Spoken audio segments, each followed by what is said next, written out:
இந்த பிரச்சனைக்கு என்ன காரணம்னா பதவி அதிகார ஆசை. இந்த பதவியும் அதிகார ஆசையும் பிஜேபி இவர்களை இருவரை இல்லை 5 பேராக உருவாக்கி அதிலே மாயாஜால வித்தைகளை காட்டிக் கொண்டிருக்கிறார்கள். குறிப்பாக நீங்கள் பார்த்தீங்கன்னா முதலில் டிடிவி தினகரன் அவரை வழிக்கு கொண்டாந்தாங்க. இப்போ அவர் ஏதோ வெளியேறிட்டேன்னு ஒரு நாடகம் நடத்துகிறாரு. அது வெளியேறினாரா என்னான்னு தெரியாது. அம்மையார் சசிகலா மேலே ஒரு வழக்கு, சிறை.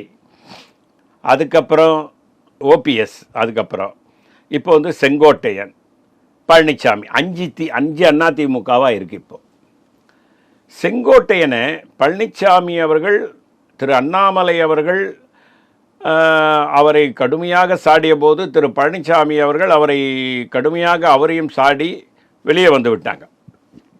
இனி எந்த காலத்திலையும் உறவு இல்லைன்னு எங்கள் அம்மா ஜெயலலிதாவே சொன்னாங்க. அதன் அடிப்படையில் இனிமேல் அது கூட உறவு இல்லைன்னு சொல்லிட்டு வெளியே வந்தவர் அமித்ஷா வந்த உடனே இப்போ அது வந்து அதிமுக இல்லை, அது அமித்ஷா திமுகவாக ஆகிப்போச்சு. அதுதான் யதார்த்தமான உண்மை. அப்போது இன்றைக்கி வந்து இவங்க என்ன நினைக்கிறாங்கன்னா, இவங்க மேலே எல்லார் மேலேயும் கடுமையான ஊழல் வழக்குகள் இருக்குது. யார் மேலே இல்லை, திமுக மேலே கூட இருக்குது, நான் இல்லைன்னு மறுக்கலை. ஆனால் அதை விட கூடுதலாக இவங்க மேலே இருக்கிறதுனால இவங்களுக்கு ஒரு பயம் இருக்கிறது. அதை வைத்து தான் இவர்களை வழிக்கு கொண்டு வருகிறது பிஜேபி. அதனால்தான் திரு பழனிசாமி அவர்களிடம் போய் சரண்டர் ஆகக்கூடிய நிலை வந்தது. ஆமாம், பிஜேபி யாரை தூண்டி விடுறா?